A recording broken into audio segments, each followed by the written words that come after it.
Alright, mga kakabsat. Mega love shout out. Good, ano oras na ba? Alas 12 na. Good afternoon na mabsat. Mamayang alas 2. Magre-relive tayo mamayang alas 2. Ngayon pa lang sinasabi ko na mabsat. Aabangan natin ang impeachment ni Sara. Naku po mga kabsat. No? Itong si Zulayka ba ay darating? Or I think parang bukas. Nakita ko sa news. Pero nakaschedule siya ngayon. Actually, nakaschedule siya ngayon at saka bukas. Today at tomorrow. Pero ngayon mga kapsat, ito pag-usapan muna natin. Breaking news mga kapsat. Marcoleta sa wakas, makakahawak na din at fit na siyang mag-travel.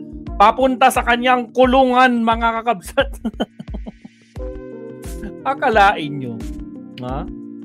Fit naman pala itong si Marcoleta mga kakabsat. Diyos ko Lord Rudy, shout out sa mga kasama natin dito. Siyempre, nandyan si Deborah G from Hong Kong. Shout out, good afternoon. Si Rebecca Lagmay, nandyan din. Ika-7 sa mga hindi pa nagla-like. 57 live viewers. 7 lang. 50, asan na?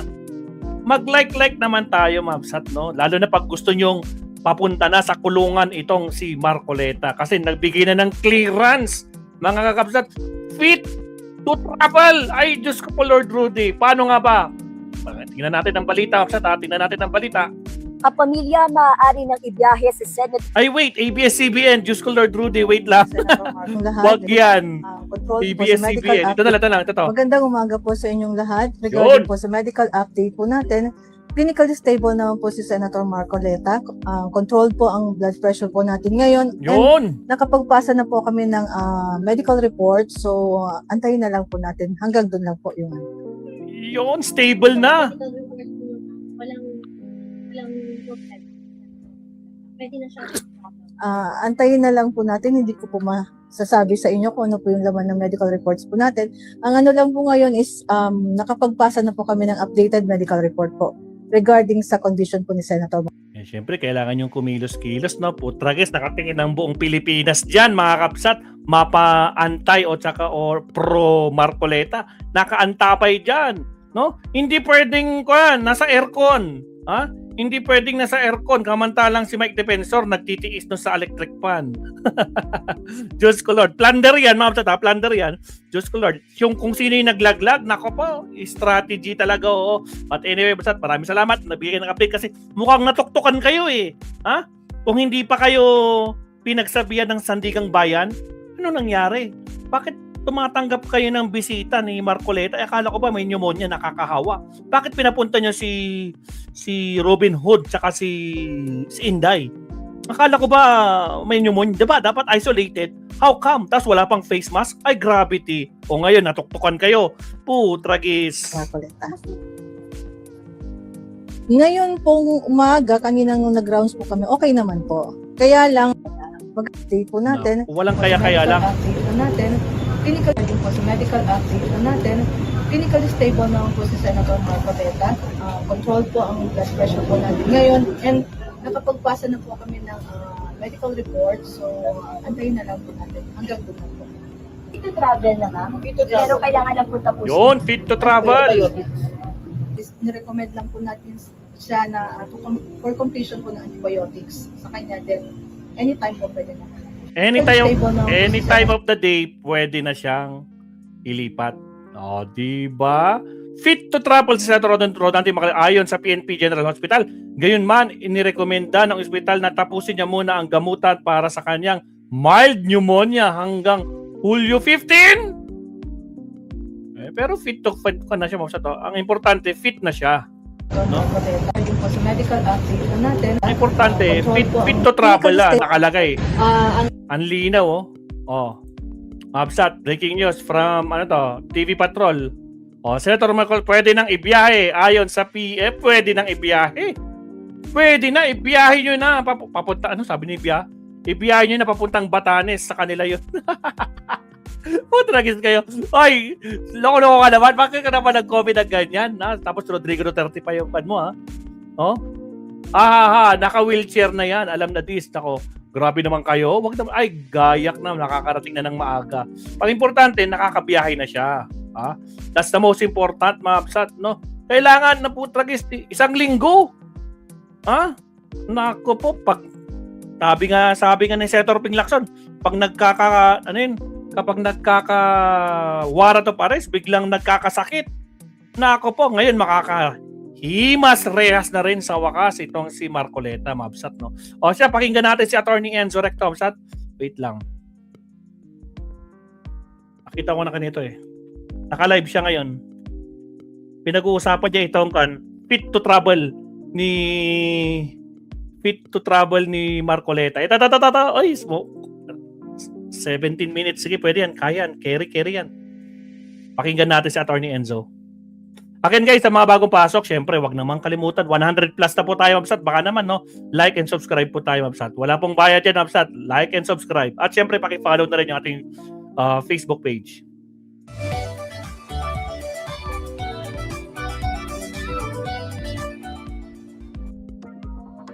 Aba, dalaw-dalaw pa yung harang, ha? Tagal, ha? Again, sa mga bagong pasok, huwag kalimutang mag-like and subscribe, mga Absat. Maraming salamat. Alright. Ito, pakinggan na natin si Attorney Enzo Recto. Attorney Ricky Tumutorgo, nagtataguyod ng katotohanan. Fast forward natin kagad to para matapos kagad. Para sa bayan. Here we go!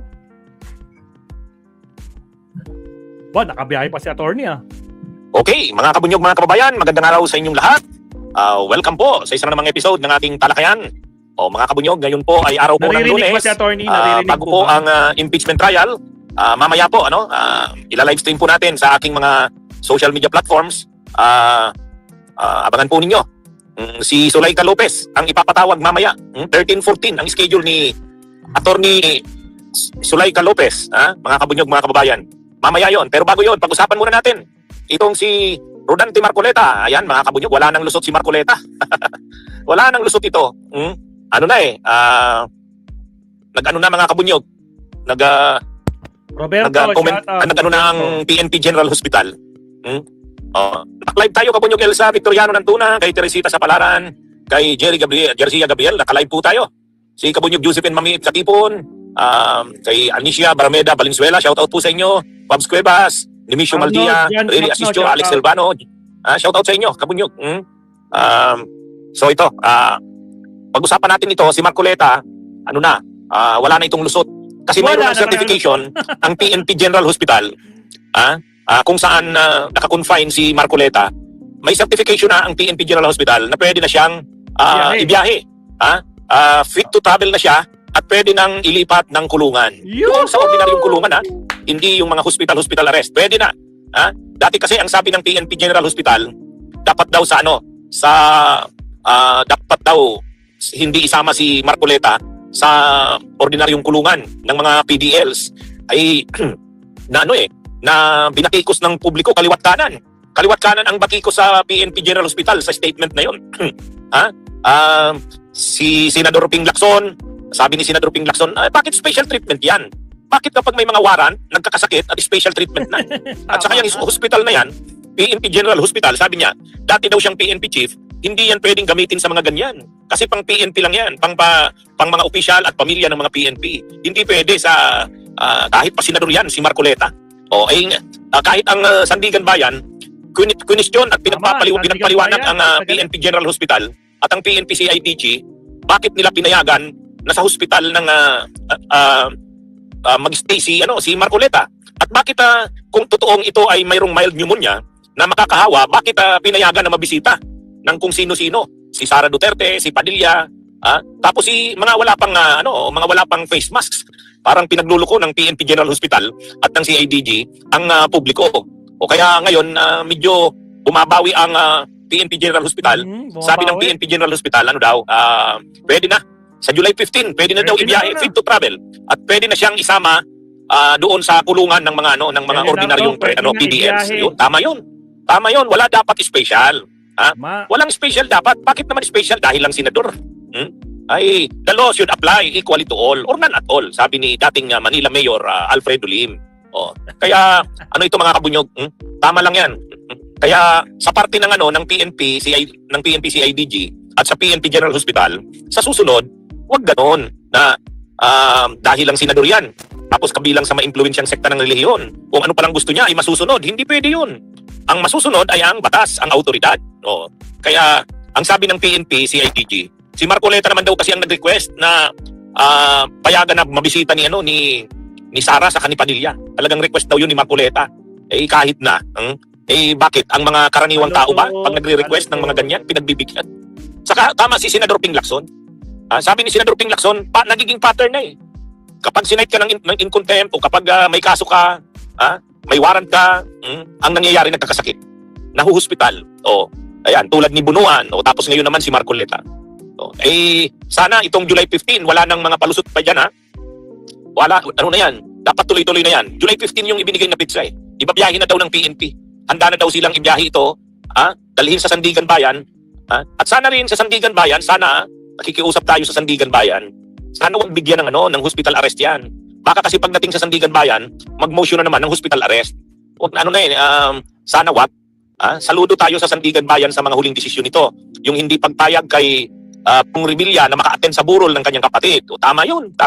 Bakit yung iba pang mga karaniwang preso, PDLs, kapag matay na paghanap, pinapayagan na makadalaw? Hindi naman eh. O, Agree. saka yung motion ni Padilla, ay ni Jinggoy, napayagan daw siya na maka-attend sa trial dahil napaka-importante din ng trial, hindi rin Rejected. pinagbigyan ng Sandigan Bayan. Tama lang, kaya sana ito pag nag-petition, pag nag-motion ang kampo ni Marcoleta na i-hospital arrest na lang ito, sana wag pagbigyan. Mga kabunyog, mga kababayan. Dapat i-apply na talaga ang batas ng pantay-pantay sa lahat. Lalo pa ito, iisipin nito na dahil senador, dahil kabilang sa maimpluwensyang sekta ng relihiyon, nagpa-pressure ang Sandigan Bayan. Hindi dapat. Tama yung sinabi ni 3rd Division Chair ng Sandigan Bayan, hindi sila papipressure sa politika. Ang Sandigan Bayan ay hindi papipressure sa politika. Ako, nawawala yung signal ni Tuto attorney. tayo doon. Nawawala At yung signal ito, ni attorney. mayroong gagawing hakbang ang kampo ng kampo ni Marcoleta at ng mga DDS. Sa rally sa Liwasa noong July 10, itong nakarang araw, nagsalita si Guanzon, si Pinag Guanzon, dating commissioner na Pinag Guanzon. Panahon natin, si Senador Tipeta na payak dahil matanda na siya, at saka marami daw sakit. For humanitarian reasons, sana daw pagbigyan daw ito ng Sandigan Bayan na makapagpiyansa. Katulad daw kay dating senador, katulad daw ng yumaong dating Senate President na si Juan Ponce Enrile. Hindi rin dapat yun. Hindi rin dapat pagbigyan yun. Yang ganyan sinasabi ni Rowena Guanzon, hindi dapat pagbigyan ng Sandigan Bayan. Kasi marami rin namang mga nakakulong na mga matatanda. Si Marcoleta, 73 years old. Ay marami diyang mga nakakulong, hindi lang 73, hindi lang 75, may mga 80 years old pa yan. Kaya, mga kapunyog, mga kababayan, hindi tama yung sinasabi ni Rowena Guanzon na dahil ilang 73.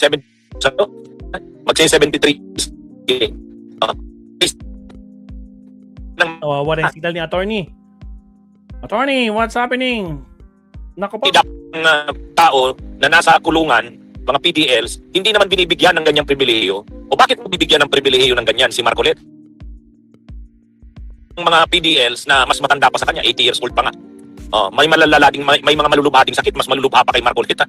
Si Marcoleta, ang mga sinasabing sakit, mataas daw yung blood pressure. Marami namang mataas ang blood pressure. Mataas din daw ang bad cholesterol. So, marami ring preso, mataas ang blood cholesterol. Mataas ang bad cholesterol. Degenerative disc disease daw. May nabasa nga akong post. Hindi naman disease, degenerative disc. Medyo nagkakaano na yung disc sa likod. Normal yun sa tumatanda. Hindi yung disease. Kaya pinabasa akong post na ganun. Tama nga naman. Alam nyo, ang mga sinasabing ni Marcoleta, yun? Degenerative disc disease daw, high blood, tapos mataas na bad cholesterol. Sus, mas malala pa dyan. Marami tayong mga nakakulong na mga mas matatanda kay Marcoleta. Mas malala pang mga sakit. Ang kaso pa nila hindi plunder, hindi ganyan na mga marami na mga nakakulong matatanda. Political crimes, political crimes. Mga human rights cases. Mga rebellion ang kaso, lumaban sa gobyerno. Pero nakakulong. Mga 80 years old, maraming ganyan, political prisoners. May mga sakit sa puso, pero nakakulong. Bakit ngayon ipinipilit ni Rowena Guanzon? Ipinipilit ni Rowena Guanzon na pagbigyan daw, pag naghingi ng piyansa si Marcoleta, sana daw pagbigyan, ipanalangin daw ng mga DDS. Hindi dapat. Kasi dapat ipatupad ang batas ng pantay-pantay. Pantay-pantay dapat. Kahit pa may sakit yan, kahit pa matanda na yan, ikulong yan. pareho ng pagtrato sa iba rin. At ang batas, pantay-pantay na i-apply. Ay mambabatas yan, senador, tapos hindi mo ipapatupad yung batas ng pantay-pantay. Eh, hindi tama yan. Kaya yung mga ganyang ni Guanzon, panalangin daw, bakit kaawa-awa na ba si Marcoleta? Ang lakas-lakas pa niyan eh. Ngayon lang naman kung ano-anong sakit na ang lumabas, ngayong na eh. Nung nagkawalan. Ngayon may naka-aresto na at ililipat na sa ordinaryong kulungan. Kung ano-ano ang sakit eh. Ay nung pa yan, nung congressman yan, wala naman tayong nakikitang diyan, ang lakas-lakas, ang yabang talaga. Ganun din sa Senado. Wala namang indikasyon na maraming sakit. Kaya nga sabi ni Senador Ping Lacson, bakit ngayon ang dami ng sakit? O yun, ayan yung diyan. Kaya dapat wag pagbigyan yung petition for bail. Saka matibay ang ebidensya. Pinagbibigyan lang ang bail kapag ang evidence of guilt is not strong. Bakit matibay ang ebidensya kay Marcoleta? Siya Siya mismo ang nagbigay ng ebidensya laban sa sarili niya, di ba? O yung kanyang mga live, yung programa niya sa TV, yung mga pa-interview niya, at saka yung pangasinabit niya sa Comelec, siya mismo ang umamin. Agree. Siya mismo ang umamin na tumanggap nga siya ng gift, ng donation mula kila Mike Defensor at saka dun sa Joseph Spirito at sa Aristotle Biray. 3 beses ang halaga, 75 million ang total. O di pasok sa plunder. Tumanggap ka ng donation, public official ka, congressman ka, bawal yun. Kaya ito mga kabunyog, mga kababayan, siya ang nag-provide ng ebidensya laban sa sarili niya. At dahil ebidensya niya mismo, siya mismo ang nagbigay, matibay. Bakit ka ngayon papayagang makapagpiyansa? Hindi pwede. The evidence of guilt is strong. At plunder yan. Plunder yan. Hindi naman gawa-gawa lang yung ebidensya. Mahirap kung gawa-gawa lang yung ebidensya. Planted yung ebidensya. Inimbento yung kaso. Hindi. Sabi nga ni Atty. Salpanelo, ito naman kasing si Marcoleta inamin niya naman lahat. Sabi ni Salpanelo, may abogado ba yun? O baka siya ang nag-abogado sa sarili niya? Hindi niya ba naisip yun? Abogado pa naman siya. Yun. Kaya dapat, pagkanuhan niya ni Marcoleta, kasalanan niya yan eh. Di ba pag nagsasalita naman siya, akala niya lagi siyang tama. Arrogante siya. Di ngayon, pagkanuhan niya yan, pagbayaran niya yan, kanyang arrogance, yung kanyang pagka-arrogante. Yung mga sinabi niya, yun mismo ang nagamit sa kanya eh. Alam nga namang bawiin niya yun. Ay, mali pala yung sinabi ko. Ay, mali pala yung sinabmit ko sa Comelec. Laban-laban, bawi-bawi. Hindi pwede yun. Kaya, yan mga kabunyog, mga kababayan. Kaya yung sinasabi ni Rowena Guanzon na ipanalangin na makapagpiyansa, hindi dapat. Hindi dapat yan makapagpiyansa. Dahil, the evidence of guilt is strong. Ayan, mga kabunyog, mga kabayan, magandang araw sa inyong lahat. Mabuhay po tayo. Alright, salamat, attorney. Maraming salamat. Mga Absat, again, shoutout sa ating 150 plus live viewers, mga Absat. 155. 44 pa lang yung like, mga kakabsat. Baka naman, gawin nyo ng 100 yung like natin. Pabuena mano nyo naman ngayong Lunes, mga kakabsat. Kasi nakakwan tayo eh. Naka-shadow ban tayo last weekend. Napansin ko. Pero ngayon, at least, nagwa 100 plus na naman tayo. Kasi nung last, nasa 30 lang tayo. Or minsan, mas 20 to 30 lang eh. Pero anyway, maraming salamat sa again. Like and subscribe po tayo. Sa mga hindi po nag-like, like and subscribe and follow sa ating Facebook page. Next topic tayo. Ako po, si Ping Lacson, pinag-uusapan na ulit. Countdown tayo in 30 seconds. Here we go.